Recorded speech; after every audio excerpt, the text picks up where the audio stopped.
और कोई पढ़िए। धीरज। बस, थैंक यू। शब्दार्थ अनुवाद और तात्पर्य कृष्ण कृपा मूर्ति अभय चरणानंद भक्ति वेदांत स्वामी श्री प्रभु बात की जाए। माँ मत मनस्था सोचो ही निश्चय ही एतत् ये सब आश्चर्यम आश्चर्यजनक सर्व समस्त आश्चर्यमय परम आश्चर्य अच्युते अच्युत में यह जो इदम यह सृष्टि मायया उनकी शक्ति द्वारा दिव्या दिव्य सृजति उत्पन्न करता है अवति पालन करता है हंति संहार करता है अजह जन्म।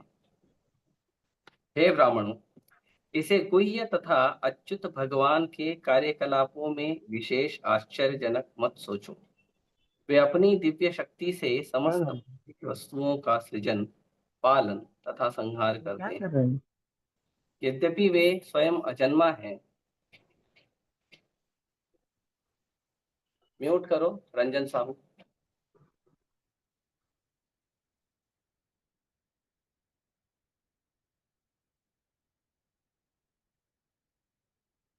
तात्पर्य। जीवों के नन्हे मस्तिष्क के लिए श्री भगवान के कार्यकलाप सदैव अकल्पनीय होते हैं। परमेश्वर के लिए कुछ भी असंभव नहीं है, लेकिन उनके सभी कार्य हमें आश्चर्यजनक लगते हैं और इस प्रकार वे सदा हमारी विचार शक्ति की सीमा से परे बने रहते हैं। श्री भगवान सर्वशक्तिमान तथा पूर्ण परमेश्वर हैं।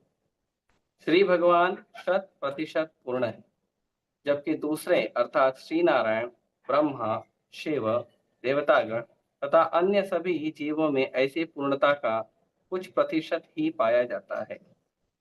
कोई भी न तो उनके तुल्य है न उनसे बड़ा है। वे अद्वितीय हैं। अगला श्लोक।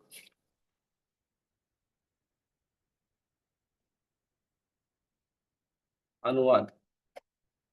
इस प्रकार ब्रह्मास्त्र के विकिरण से बचकर श्री भगवान की भक्त सती कुंती अपने 5 पुत्रों तथा द्रौपदी के साथ श्री कृष्ण को, जो घर के लिए प्रस्थान करने के उद्यत थे, इस प्रकार संबोधित किया। तात्पर्य। भगवान श्री कृष्ण के प्रति अनन्य भक्ति के कारण कुंती को यहाँ पर सती कहा गया है। अब उनके मन को आगे दी हुई श्री भगवान की स्तुति में व्यक्त किया जाएगा। श्री भगवान का सच्चा भक्त कभी अन्य किसी से, यहाँ तक कि संकट से उबरने हेतु भी किसी जीव या देवता से दया की भीख नहीं मांगता। यही विशेषता निरंतर समस्त पांडव कुल में बनी रही। वे भगवान कृष्ण के अतिरिक्त अन्य किसी को नहीं जानते थे। अतएव श्री भगवान भी सभी परिस्थितियों में उनकी हर प्रकार से सहायता करने को उद्यत रहते थे। यह श्री भगवान का दिव्य स्वभाव है। वे भक्त की निर्भरता को पुरस्कृत करते हैं। अतएव मनुष्य को चाहिए कि अपूर्ण जीवों या देवताओं से सहायता की याचना न करे, अपितु भगवान श्री कृष्ण से याचना करे, क्योंकि वे अपने भक्तों को बचाने में सक्षम हैं। ऐसा सच्चा भक्त भी भगवान की सहायता से कभी भगवान ऐसा सच्चा भक्त भी श्री भगवान से सहायता कभी नहीं मांगता, किंतु श्री भगवान अपनी स्वयं की इच्छा से ऐसा करने हेतु सदैव उत्सुक रहते हैं। ओम ज्ञानतिमिरन्धस्य ज्ञानाञ्जनशलाकया चक्षुरुन्मिलितं येन तस्मै श्रीगुरुवे नमः। श्रीचैतन्यमनोभीष्टं स्थापितं येन भूतले स्वयं रूप कदा मह्यं ददाति स्वपदान्तिकम्। वन्देऽहं श्रीगुरो श्रीयुतापदकमलं श्रीगुरून् वैष्णवांश्च श्रीरूपं साग्रजातं सहगण रघुनाथान्वितं तं सजीवं साद्वैतं सावधूतं परिजनसहितं कृष्णचैतन्यदेवं श्रीराधा कृष्णपादान् सहगण ललिता श्रीविशाखान्तां च नमो विष्णुपादाय कृष्णपृष्ठाय भूतले श्रीमते भक्तिवेदांत स्वामी निति नामिने नमस्ते सारस्वते देवे गौरवाणी प्रचारिणे निर्विशेष शून्यवादी पाश्चात्य देश तारिणे नमो विष्णुपादाय कृष्णपृष्ठाय भूतले श्रीमते भक्ति सिद्धांत सरस्वती नामिने श्रीवार्षभानवी देवी दयिताय कृपाब्धये कृष्ण संबंध विज्ञान दायिने प्रभवे नमः माधुर्योज्वल प्रेमाढ्य श्री रूपानुग भक्तिदा श्री गौर करुणा शक्ति विग्रहाय नमोस्तुते नमस्ते गौरवाणी श्रीमूर्तये दीनतारिणे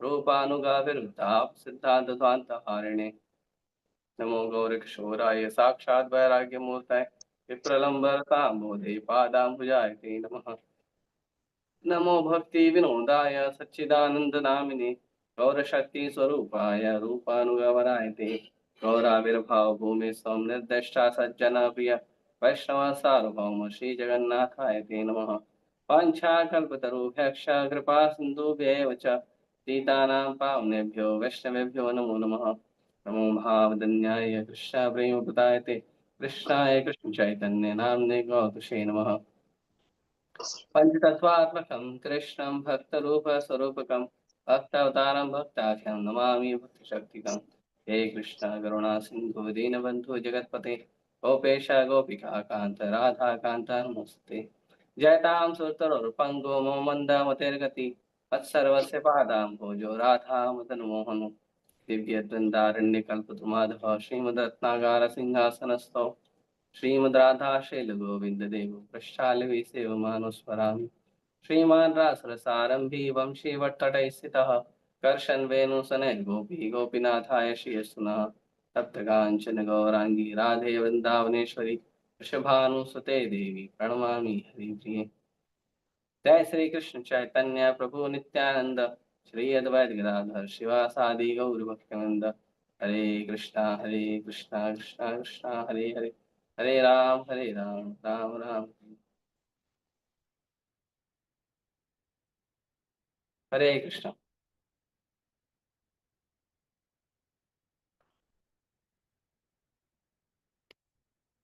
हम यहाँ देखते हैं कि अब भगवान ने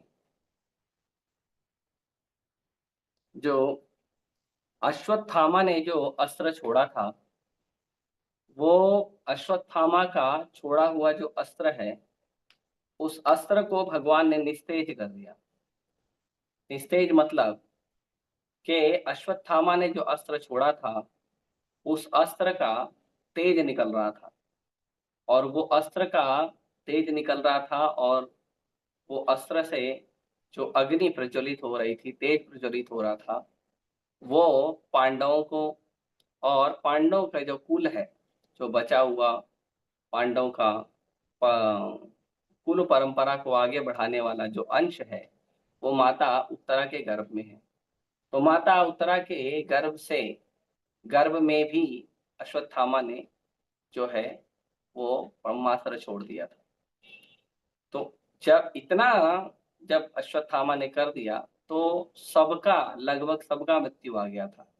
तो माता उत्तरा ने तो शरण लिया, और यहाँ पे जो है माता उत्तरा ने शरण लिया, और भगवान ने ऐसा अद्भुत उस समय दिव्य रूप दिखाया कि बाहर तो अ, पांडवों को बचाने के लिए जो ब्रह्मास्त्र आया था, वो पांडवों को बचाने के लिए भगवान उसको निस्तेज करते हैं बाहर से, वो कोई बड़ी बात नहीं है। लेकिन उत्तरा माता के गर्भ में जाके उस ब्रह्मास्त्र को निस्तेज करना, ब्रह्मास्त्र का शमन कर देना, और वो भी बिना रथ से उतरे। भगवान जो हैं वो रथ के ऊपर बैठे हैं सबके सामने। ऐसा नहीं है कि भगवान छोटा रूप बनाए और उत्तरा माता के मुंह से फिर अंदर गए, ऐसा कुछ नहीं किए। भगवान क्या किए, भगवान रथ में ही बैठे हैं, और भगवान उत्तरा माता के हृदय से उत्तरा माता के गर्भ में उतर गए। शॉर्टकट है ना। और भगवान ने छोटा सा एक खजूर इतना रूप बनाया था, तो भगवान डायरेक्ट यहाँ से सीधे उत्तरा माता के गर्भ में उतर गए, और वहां जाके भगवान के तेज से, भगवान का जो तेज निकलता है, ब्रह्म ज्योति का तेज, उस तेज से जो ब्रह्मास्त्र है उसका तेज फीका पड़ गया और ब्रह्मास्त्र रिटर्न चला गया या खत्म हो गया, खराब हो गया। तो ये बात जब देखा माता कुंती महारानी ने, और ये बात को जब वर्णन कर रहे हैं सुखदेव गोस्वामी, तो सुखदेव गोस्वामी अभी बता रहे हैं, सुखदेव गोस्वामी सुत गोस्वामी बता रहे हैं, सुत गोस्वामी बता रहे हैं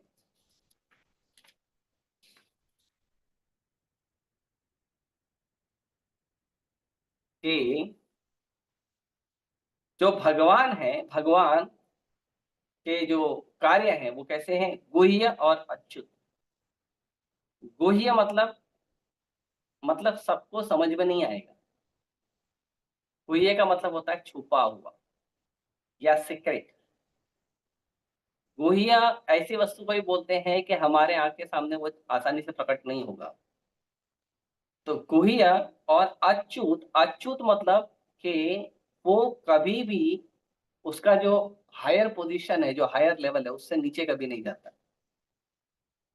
तो भगवान का जो भी कार्यकलाप होता है वो गुह्य होता है और अच्युत है। और ये भगवान कैसे हैं, भगवान भी गुह्य और अच्युत है।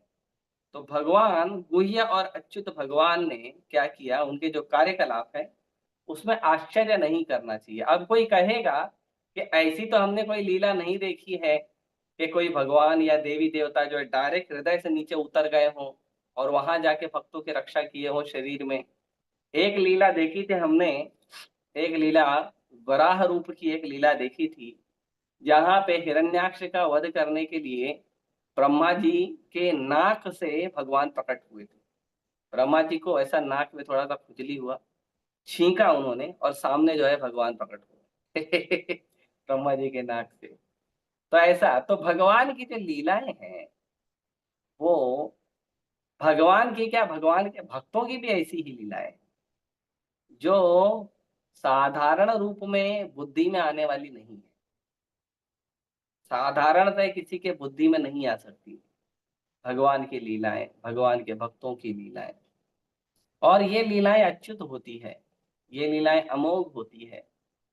ये ऐसे नहीं है कि ठीक है कर रहे हैं, ट्रायल ले रहे हैं, तो नहीं।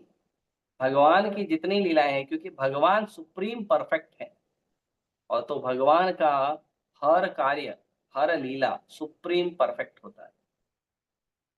सब कुछ भगवान का परफेक्ट ही होता है। हम्म। तो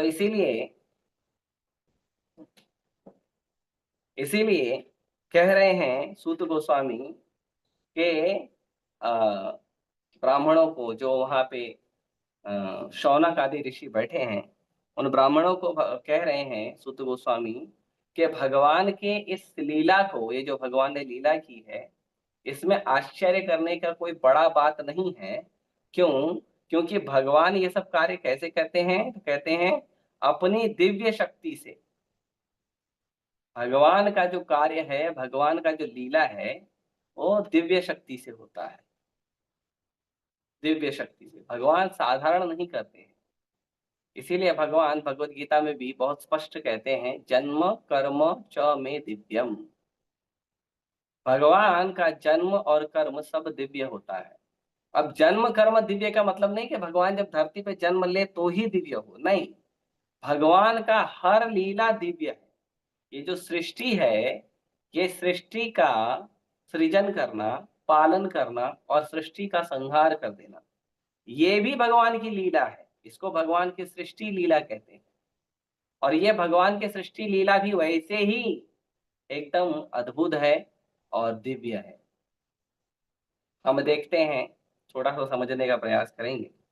हम देखते हैं कि अगर मान लो चौराहे पे, किसी चौराहे पे सिग्नल पे मान लो एक समय में ही 1 करोड़ गाड़ियां आ जाए उस तरफ, या 1 लाख गाड़ी आ जाए, तो जो ट्रैफिक का सिग्नल का सिस्टम होता है वो चरमरा जाता है, डगमगा जाता है। वहां पे एक हवलदार की, एक क्या कई हवलदार की, ट्रैफिक हवलदार की जरूरत पड़ती है। कई सारे ट्रैफिक पुलिस जो है वहां पे बहुत एक्टिव हो जाते हैं। अभी हमने देखा प्रयागराज में जो महाकुंभ मेला लगा था, उसमें कई सारी जो चौक थे और कई सारे जो आने जाने के जो गाड़ी के आने जाने का स्थान था, वो कई दिनों तक जाम पड़ा था और लोग गाड़ी में ही 4-4 5-5 दिन गाड़ी में ही बैठे और गाड़ी 1 इंच ना आगे जा रही है ना पीछे जा रही है। कई दिनों तक पड़ा था, है ना? तो इतना सारा अगर गाड़ी अगर मान लो एक समय पे 10,000 गाड़ियाँ एक झटके में आ जाए, हाँ, 10-15 मिनट या 1 घंटे के अंतरकाल में, तो पूरा का पूरा सिस्टम जाम हो जाता है, नहीं चलता है। लेकिन अनंत ग्रह जो हैं, वो आकाश में अपने आप घूमते रहते हैं, वहाँ पे कोई ट्रैफिक हवलदार नहीं और ये भगवान पूरा मैनेज कर रहे हैं और ये सारे ग्रह अपने अक्ष पे भी होते हैं, अपने अक्ष पे परिभ्रमण और परिवलन दोनों करते हैं और ये हमारी जो गाड़ियाँ हैं ना, 20 का स्पीड, 50 का स्पीड, 100 का स्पीड, ऐसा नहीं चलते हैं। वो लाखों की स्पीड में चलते हैं और कभी कोई ग्रह जो है 2 ग्रह आपस में नहीं टकराता। ऐसे तो हम सुनते हैं न्यूज़ में एक एस्टेरॉयड आ रहा है, जो पृथ्वी से टकराने वाला है। कितना न्यूज़ आता है, कोई एस्टेरॉयड नहीं टकराता पृथ्वी से। ऐसा लग रहा है कि कोई एस्टेरॉयड आ रहा है जो पृथ्वी से टकराएगा, लेकिन कोई आया नहीं, टकराया नहीं। क्यों? ये भगवान का परफेक्ट मैनेजमेंट है। ये भगवान की सृष्टि लीला है और भगवान इसको पूरी तरह से अच्छे से सिस्टमैटिक मैनेज करते हैं। इतना ही नहीं, भगवान भगवत गीता में कहते हैं सर्वलोक महेश्वरम। केवल भगवान का गोलोक वृंदावन नहीं, केवल वैकुंठ नहीं, केवल धरती नहीं, केवल स्वर्ग नहीं, केवल नरक नहीं, अनंत ब्रह्मांड में जितने अनंत लोक हैं, इन अनंत लोकों में अनंत जो जीव रह रहे हैं, उन सब का पालन भगवान अकेले करते हैं। नित्यो नित्यानाम चेतन चेतनानाम एको बहुनाम यो विदधाति कामान। हाँ, हम भी नित्य हैं, भगवान भी नित्य है, लेकिन भगवान ऐसे नित्य हैं कि ये अनंत नित्यों का पालन अकेले करते हैं। एको बहुनाम, एक ही है भगवान जो सबका पालन करते हैं। हमारे बल पर अगर रहने के लिए कुछ लोग आ जाए या हमें देखना पड़ जाए, आजकल तो लोगों का मन इतना ज्यादा विचलित रहता है कि लोग जो हैं 2 बच्चे ही अच्छे बोलते हैं, उसके आगे बात नहीं करते। और अगर घर परिवार 10 लोगों का हो गया तो लोग बोलते हैं कि हमारा परिवार बहुत बड़ा है। लेकिन कुछ समय पहले हम देखते हैं, लगभग 20-30 साल पहले या 50 साल पहले लोगों का परिवार होता था, 50-50 लोगों का परिवार होता था। उसके पहले देखेंगे तो 100-100 150 लोगों का परिवार होता था। उससे ज्यादा तो कभी हुआ नहीं। भगवान का परिवार कितना बड़ा है, वसुधैव कुटुंबकम। पूरी सृष्टि ही भगवान का परिवार है, भौतिक और आध्यात्मिक। सबका पालन करना, सबको अन्न देना, हवा देना, पानी देना, उनके कर्मानुसार सुख देना, दुख देना, धन देना, संपत्ति देना, ऐश्वर्य देना, हाँ, उनके कर्मानुसार उनके जीवन में मित्र देना, बंधु देना, परिवार देना, ये सब भगवान अकेले करते हैं। कौन कर सकता है इतना शक्तिशाली? कोई नहीं। केवल एक ही व्यक्ति है जो करता है, वो है गोविंदम आदि पुरुषम तमहम भजामि। भगवान अपनी सेवा में, भगवान की सेवा में कई सारे भगवान देवताओं को रखते हैं, लेकिन मूल तो भगवान स्वयं करते हैं। तो यहाँ पे इसीलिए कह रहे हैं कि भगवान की इस माया को समझने की जरूरत है। ऐसे तो हम समझ नहीं पाएंगे, लेकिन भगवान अपनी माया से सृजन, पालन और संहार इस पूरे सृष्टि का करते हैं। सृजति अवति हन्त्य च। तो यहाँ पे तात्पर्य प्रभुपाद जी कहते हैं कि जीवों के नन्हे मस्तिष्क के लिए श्री भगवान के कार्यकलाप सदैव अकल्पनीय होते हैं। हम लोग हमारे छोटी से टाइनी ब्रेन, यहाँ पे टाइनी ब्रेन लिखा है अंग्रेजी में, हिंदी में नन्हा मस्तिष्क लिखा है। हम हमारा जो सूक्ष्म जीव है, जो सूक्ष्म मस्तिष्क है, जो क्षुद्र मस्तिष्क है, जो भौतिक इच्छाओं से और भौतिक ज्ञान से पूरी तरह से दूषित बुद्धि है, इस बुद्धि से हम भगवान को कैसे समझेंगे? हमारा मस्तिष्क न केवल छोटा है, हमारा मस्तिष्क पहली बात तो छोटा भी है, बद्ध भी है, भौतिक संसार के बंधन में है। अ, उसके बाद कईयों विचार से दूषित है, और क्योंकि भौतिक कार्यकलाप में इतना लिप्त है हमारा बुद्धि, कि हमारा बुद्धि दिव्य वस्तु को सोचने की क्षमता नहीं रखता। ऐसे मस्तिष्क से, ऐसे बुद्धि से हम कृष्ण को कैसे समझें? कभी कभी कुछ लोग पूछते हैं, ये भगवान ने ऐसा किया, ऐसा क्यों किया बताइए? अरे भाई, मैं भी आपकी तरह ही बद्ध हूं। मैं अगर मान लो कुछ अपने मन के अनुसार कुछ थोड़ा सा कैलकुलेशन स्पेकुलेशन करके उत्तर दे भी दूं, तो भी वो उत्तर परफेक्ट नहीं होगा। और अगर मान लो आपको परफेक्ट उत्तर मिल भी गया, तो भी आपकी बुद्धि में इतनी शक्ति नहीं है कि वो परफेक्ट उत्तर को परफेक्ट तरीके से कंसीव कर ले, ग्रहण कर ले। ये संभव नहीं है, हमारा बुद्धि ऐसा है। इसीलिए जैसे मान लो कहीं पे कुछ वस्तु बांटी जा रही है, मान लो कहीं प्रसाद बट रहा है, या और कुछ वस्तु बांटी जा रही है, तो जब वो वस्तु बांटी जाती है, तो वस्तु देने वाला भले कितना बड़ा हो कितना छोटा हो, लेकिन लेने वाले का भी पात्र बहुत महत्वपूर्ण होता है। तो यदि मान लो भगवान के बारे में समझने के लिए भगवान का कोई शुद्ध भक्त व्याख्या कर रहा है, जैसे श्रील प्रभुपाद जी कर रहे हैं, मान लो कर भी रहे हैं, तो भी लेने वाले का जो पात्र है, उसका जो बुद्धि है, वो कितना परफेक्ट है, उसके बुद्धि के अनुसार वो कितना समझ पाएगा। अब हम लोगों को बांट रहे हैं कि आइए हम आपको खिचड़ी प्रसाद दे रहे हैं, हाँ, और आप लेके आए हो इतना बड़ा छोटा कटोरी, कितना प्रसाद आएगा उसको? पेट भरेगा? वैसे ही भगवान के बारे में समझने के लिए यदि हमें चाहिए कि भगवान के बारे में समझें, तो उसके लिए हमें शरणागत होना पड़ेगा। हमारी एक तो बहुत छोटी बुद्धि है, इसीलिए भगवान के बारे में हम उतना ही समझ सकते हैं जितने से हमारी भगवान की के प्रति शरणागति बढ़े, हमारे भगवान के प्रति आसक्ति बढ़े, हमारी भगवान के श्री चरणों में भक्ति बढ़े। उतना ही समझना हमारे लिए उत्तम है, क्योंकि ज्यादा तो हम समझ ही नहीं सकते भगवान को।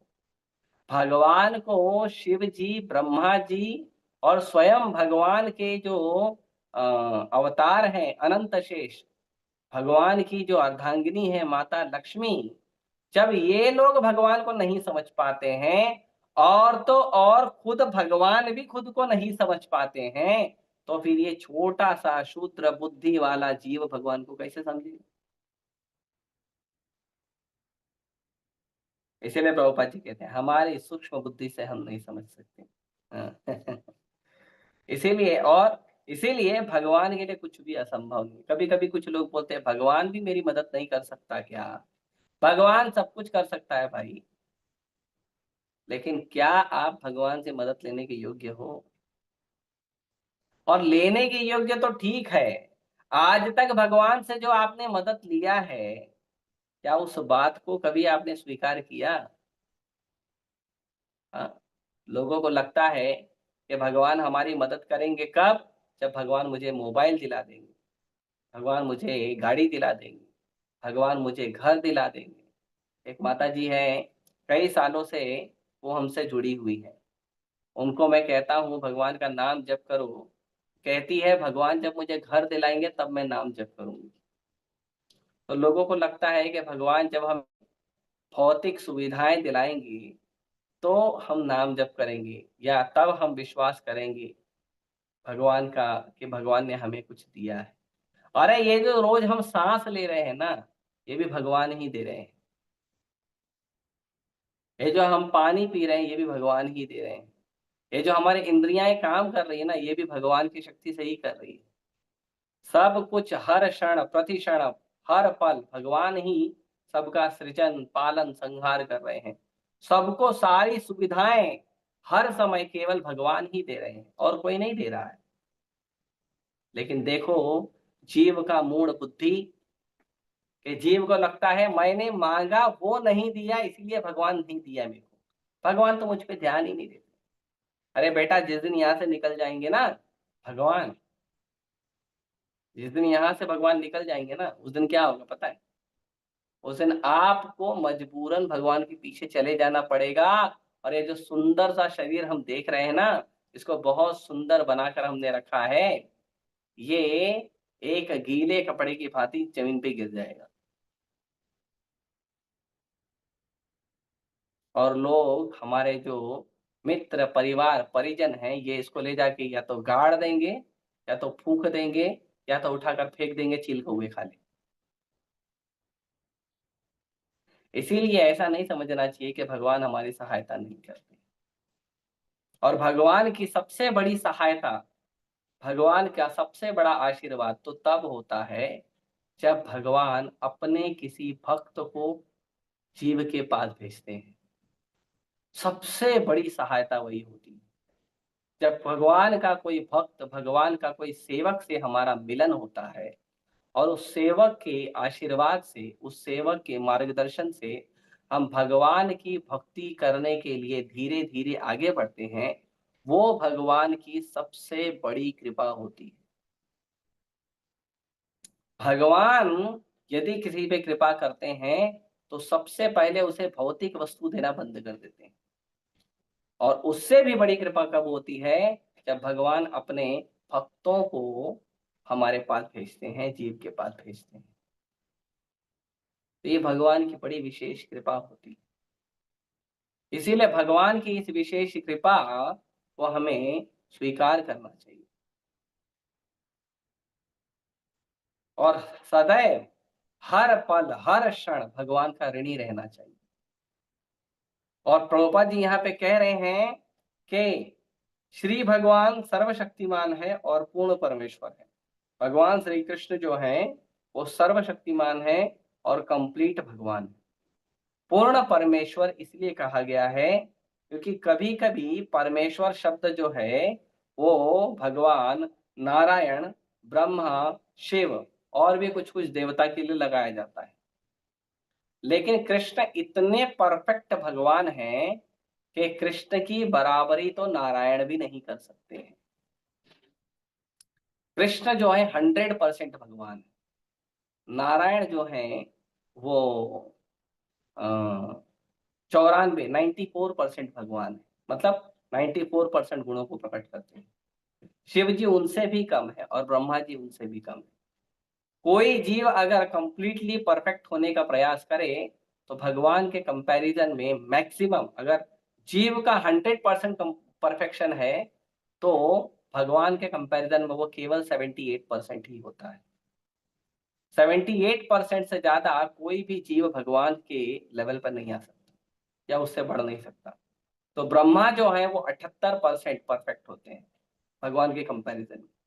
जीव अपने हिसाब से 100% है लेकिन भगवान के कंपैरिजन में 78% कंप्लीट नहीं है। कंप्लीट केवल कृष्ण है, केवल कृष्ण।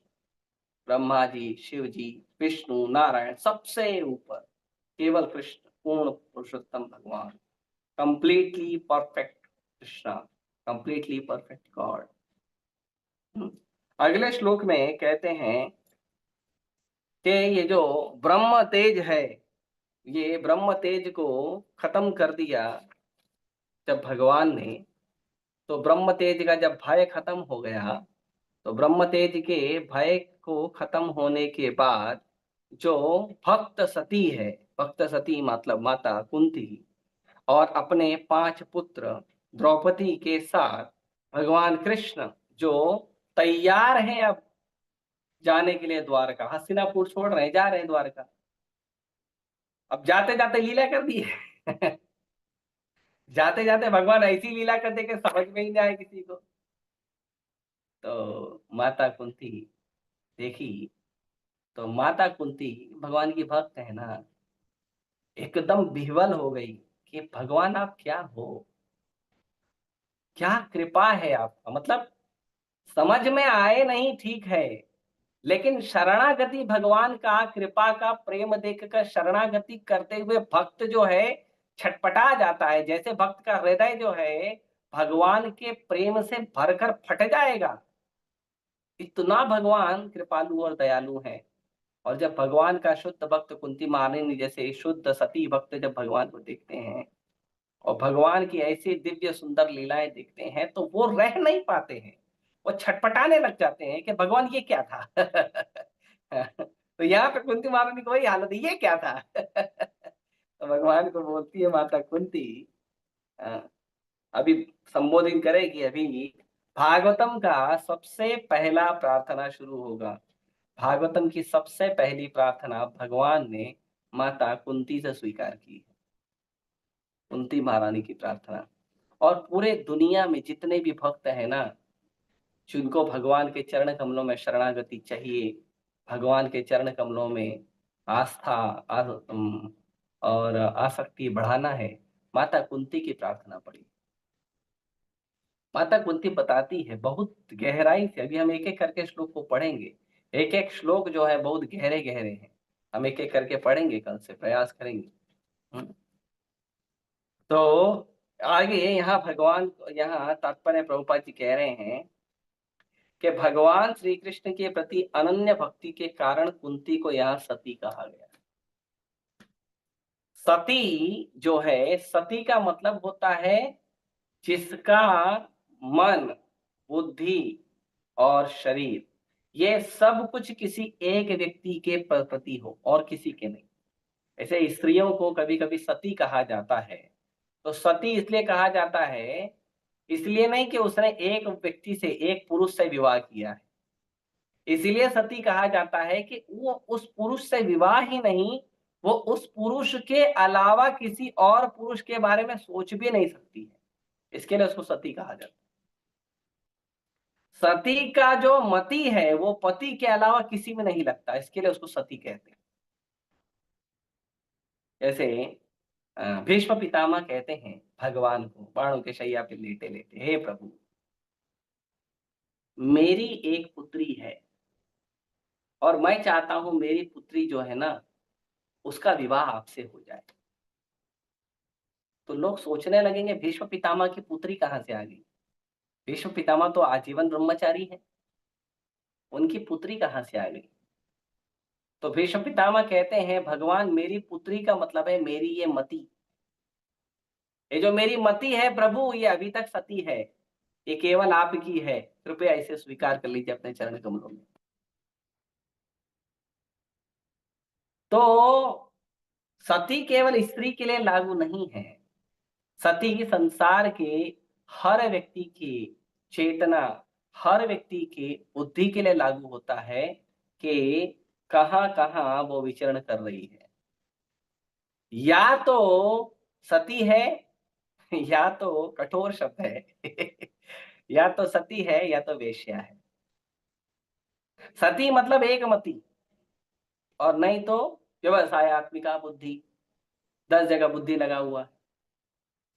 तो यदि हमारी बुद्धि, हमारी चेतना केवल एक जगह लगी है, भगवान कृष्ण के चरण कमलों में लगी हुई है, तो ही उसे सती कहते हैं। हमारी मति तब सती होती है। और यदि हमारा मन दसों जगह फंसा हुआ है, तो उसको सती नहीं कहते हैं, उसको सती नहीं कहते। भगवान व्यभिचारी कहते हैं। जो व्यक्ति के मति जो है एक जगह नहीं लगती है, वो मति जो है व्यभिचारी होती है, इंद्रिय तृप्ति के लिए लालायित होती है। लेकिन भगवान के भक्तों को चाहिए कि वो अपने मति को, अपने विचार को भगवान के चरण कमलों में सती करे। केवल कृष्ण, केवल आश्रय दाता केवल हमारे प्रभु कृष्ण हैं और कोई नहीं। तो इसीलिए माता कुंती का मति ऐसा ही था। माता कुंती एक मति थी, एक मति और पूरी तरह से सती। भगवान के चरण कमलों में ही केवल भगवान का ही आश्रय लेना और किसी का नहीं। केवल भगवान ही मेरे पालक हैं और कोई नहीं है। केवल कृष्ण ही पालक है और कोई नहीं है। कुंती महारानी के जीवन में जितना उतार चढ़ाव आया, जितना उथल पुथल आया, जितने तूफान, जितने प्रचंड अनेकों वेग आए, कुंती महारानी ने केवल भगवान का शरण लिया और किसी का नहीं लिया। ये है एक मति। तो कहते हैं, हाँ, उनका मन आगे पता चलेगा। एक मति कैसे है ये आगे पूरे श्लोकों में पता चलेगा। क्योंकि भगवान का सच्चा भक्त कभी अन्य किसी से, यहाँ तक कि संकट से उबरने हेतु भी किसी जीव या देवता से दया की भीख नहीं मांगता। भगवान का भक्त केवल भगवान से शरण मांगता है, भगवान से आश्रय मांगता है। भगवान ने मुझे आज कृपा की है तो ठीक है, नहीं की है तो मैं और किसी के पास नहीं जाऊंगा। यदि कृष्ण मेरा रक्षा नहीं करना चाहते हैं तो और किसी में कितना दम है, किसी में हिम्मत है जो आके मेरी रक्षा कर देगा? कोई नहीं कर सकता। यदि भगवान नहीं बचाएंगे तो कोई नहीं बचाएगा, और यदि भगवान मारेंगे तो भी कोई नहीं बचा सकता है। तो भगवान ही बचाते हैं और भगवान ही मारते हैं। राखे कृष्ण मारे के, मारे कृष्ण राखे, अवश्य राखिबे कृष्ण विश्वास पालन। ये सारे शब्द माता कुंती पर लागू होते हैं।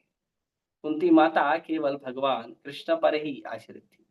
कृष्ण रक्षा करेंगे तो कोई नहीं मार सकता, और कृष्ण मारेंगे तो कोई बचा नहीं सकता। इसीलिए भक्त जो है सर्वस्व समर्पित होता है। भगवान बचाना है बचाओ, मारना है मारो, बस मेरी मति को अपने चरणों में लगा के रखना, और कुछ नहीं चाहिए। अभी मैं महाराज नृग, नृग करके महाराज नृग, एक भागवतम में, भागवतम के 10वें स्कंद के 60 नंबर अध्याय में महाराज नृग की कथा आती है। तो उसमें महाराज नृग कहते हैं, महाराज नृग जो है वो छिपकली बन गए थे, बड़ा छिपकली, लिजार्ड, बड़ी छिपकली बन गए थे। भगवान ने आया, भगवान भगवान आए, उनको दर्शन दिए, भगवान अपने स्पर्श से उनको दिव्य शरीर प्राप्त हुआ। उनका जो छिपकली का बंधन था शरीर का, वो मुक्त हुआ, वो देवता के शरीर में परिणित हो गए। उसके बाद महाराज ऋग जो है भगवान से प्रार्थना तो की, प्रार्थना करने के बाद भगवान को बोले, भगवान अब मैं अपने लोक में जा रहा हूँ, क्योंकि उनका सेवा था, देवताओं के लोक में सेवा था, तो वहां जा रहे थे। लेकिन महाराज ऋग ने कहा, प्रभु कृपया करके मैं जाऊं कहीं भी, लेकिन मेरी जो मति है ना आपके चरणों में लगे रहे, इसका ध्यान रखिएगा, और कहीं मेरा मति नहीं चाहिए। तो ये भगवान के भक्तों का विचार होना चाहिए कि हमें कभी भी, हम सोचें, खाएं, उठें, बैठें, नहाएं, धोएं, जो करें, हमारा चिंतन, हमारा चेतना केवल कृष्ण में लगा रहे और कहीं नहीं लगा रहे। यहां तक कि यदि भय की परिस्थिति है, किसी की शरण लेनी पड़ रही है, तो भी हमें केवल कृष्ण की शरण लेनी चाहिए और किसी की नहीं। और यदि हमें भगवान ने शरण नहीं दी है, भगवान से हमें सुरक्षा नहीं मिली है, तो दुनिया में और कोई सुरक्षा देने वाला नहीं। इसीलिए भगवान का भक्त किसी से दया की भीख नहीं मांगता। और ये जो है निरंतर पांडव कुल में ये विशेषता बनी थी।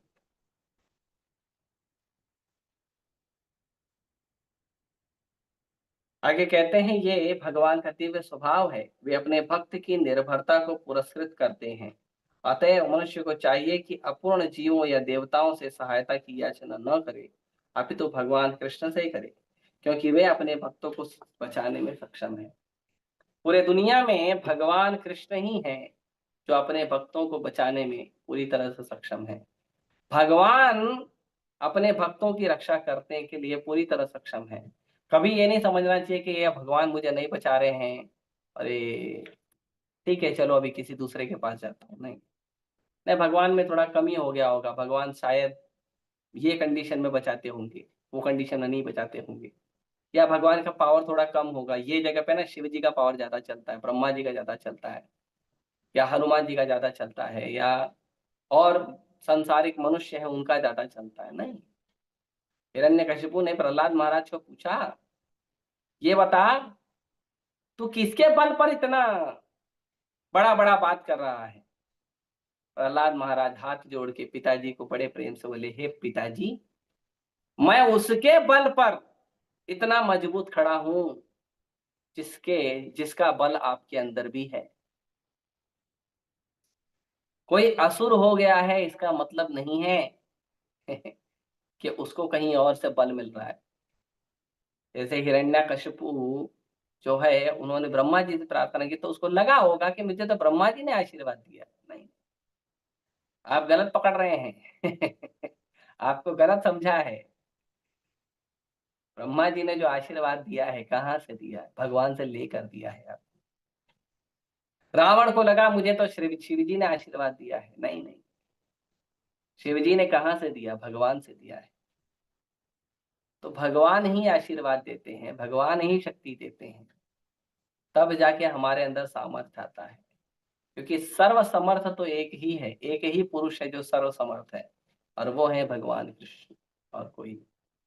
यहाँ पे इसीलिए प्रभुपाद जी कहते हैं, और प्रभुपाद जी यहाँ तक कहते हैं कि कई बार तो भगवान अपने भक्तों की सहायता के लिए भक्तों की याचना का वेट भी नहीं करते हैं। कभी कभी तो भगवान खुद आ जाते हैं बचाने के लिए, खुद आके सुरक्षा करने लग जाते हैं। और पांडवों की पूरी लीलाओं में हम देखेंगे कि भगवान ने किस तरह से पद पद पे, एक एक कदम पे भक्तों की रक्षा की है, भक्तों को प्रेम किया है, किस तरह से किया है। तो इसको हम आगे देखेंगे। कुंती महारानी की प्रार्थना है, बड़ी सुंदर प्रार्थनाएं हैं। मेरा निवेदन है कि यदि आप लोगों को इस प्रार्थनाओं का बहुत अच्छे से आस्वादन करना है तो पहले से इन श्लोकों को पढ़ लीजिए, इन श्लोकों को पहले से पढ़ लीजिए, क्योंकि इतना गहरा गहरा भाव है, इतना गहरा तत्व है मैं तो इतना एक्सप्लेन नहीं कर पाऊंगा, कई सारे भक्तों ने किया है। मैं प्रयास करूंगा उन भक्तों के आशीर्वाद से, यदि हो सके तो। बहुत और मधुर प्रार्थनाएं हैं, एकदम बेवल हो जाएंगे हम भगवान की, कुंती महारानी की जो भगवान के लिए प्रार्थना है उसको समझ के, पढ़ के, उसकी चर्चा कर। ठीक है, मैं यहीं अपने शब्दों को रोकता हूँ। किसी भक्त का कोई प्रश्न है, विचार है तो पूछ सकते हैं। हरे कृष्ण।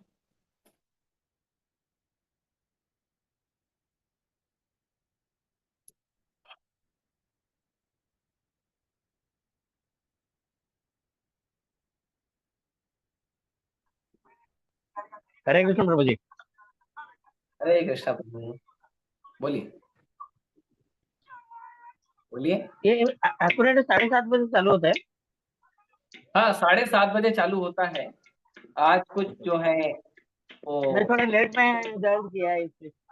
हाँ, मैं लेट में ज्वाइन किया है, 8:30 आसपास हुए। कोई बात नहीं, कल से 7:30 बजे करिए। ठीक है। चलो अगर आपको रिकॉर्डिंग चाहिए तो ठीक है, चलेगा सर। जिस ग्रुप में आप कनेक्ट हुए हैं, जिस ग्रुप से आपको लिंक मिला है, उस ग्रुप में ओके, रिकॉर्डिंग। ठीक है। ठीक है, ठीक है। ये कुछ क्वेश्चन रहेगा तो मैं कल भी पूछ सकते हैं। हाँ, बाकी दिन आप करिए 7:30 बजे, और जिस दिन ओके, नहीं कर पाओ रिकॉर्डिंग सुन लीजिएगा। ठीक है। ठीक हरे है। कृष्ण प्रभु जी। हरे हरे कृष्ण। कृष्ण प्रभु जी। और कोई भक्त?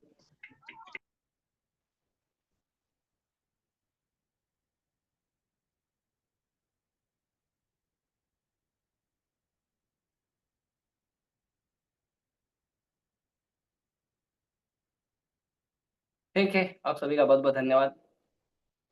ग्रंथराज श्रीमद् भागवतम की जय, श्री प्रभुपाद की जय।